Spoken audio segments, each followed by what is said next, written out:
Points to ponder for cell cycle and cell division. Cell cycle and cell डिव्हिजनमध्ये cell interphase जे आहे ते more than 95% आहे, which is resting phase. जरी नाव resting phase असलं तरी हे मोस्ट ॲक्टिव्ह फेज आहे. नंतर एम फेज आहे ते लेस दॅन 5% असतं, हे माहीतच आहे.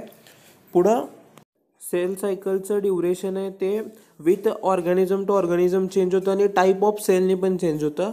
जसे की ह्युमन सेलमध्ये ॲव्हरेज 24 आवर आहे आणि ईस्ट सेलमध्ये 90 मिनिट्स आहे. The cell exit the G1 phase of cell cycle and enter into quiescent that is G0 stage. हे जे आहे ते मेटाबॉलिकली ॲक्टिव्ह आहे G0 फेज आणि exit the cell cycle at the end of मला तर G1च द्यायचा आन्सर. पुढं mitosis is discovered by Strasburger आणि फ्लेमिंग. तेच meiosis is found by Farmer and Moore. Longest phase of cell cycle म्हणलं तर G1 phase is the longest. आणि जर मायटॉसिसमध्ये विचारलं, मायटॉसिसमध्ये लॉंगेस्ट फेज आहे प्रो फेज आणि शॉर्टेस्ट ऑफ मायटॉसिस आहे ते ॲनाफेज आहे. तेच जर मिओसिस 1 मध्ये विचारलं, मिओसिस 1 किंवा पूर्ण मिओसिसमध्ये विचारलं तर prophase 1 is the longest phase. आणि प्रोफेज 1 मधलं पण चायज मॅटर फॉर्मेशन जिथं होतं म्हणजे डिझॉल्युशन ऑफ सिनॅप्टोनॉमियल कॉम्प्लेक्स आहे ते जरा अवघड आहे. ते वाला स्टेज म्हणजे डिप्लोटिन स्टेज आहे ते लॉंगेस्ट असणार आहे प्रोफेजमध्ये, प्रोफेज 1मध्ये पण.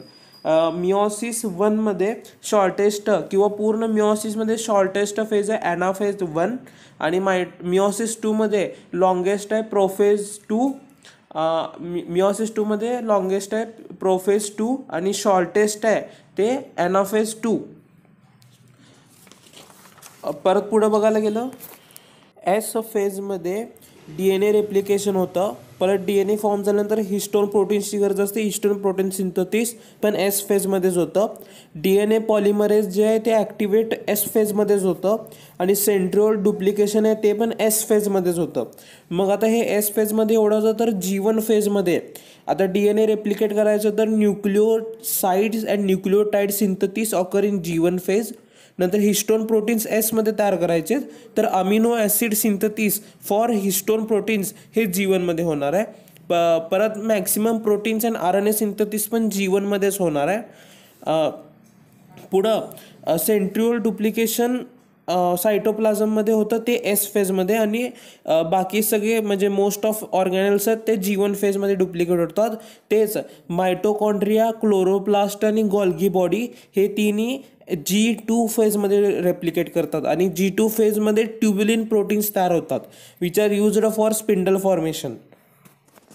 DNA पॉलिमरेज होतं ते एस फेजमध्ये ॲक्टिवेट झालं तर त्याचं फॉर्मेशन G1 फेजमध्ये होतं. हे पॉईंट्स भरपूर महत्त्वाचे आहेत.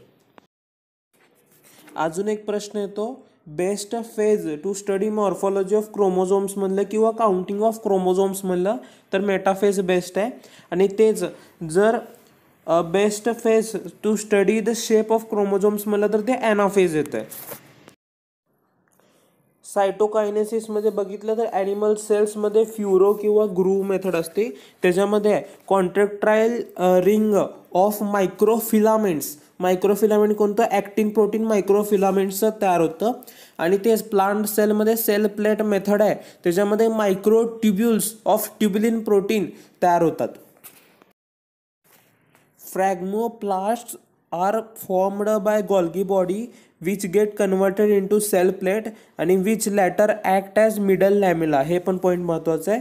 आता याच्या पुढं ते DNA अमाऊंट, क्रोमोझोम नंबर आणि फेजनुसार ते दोन्ही मायटॉसिस मिओसिसचं बघून घ्या, महत्त्वाचं आहे.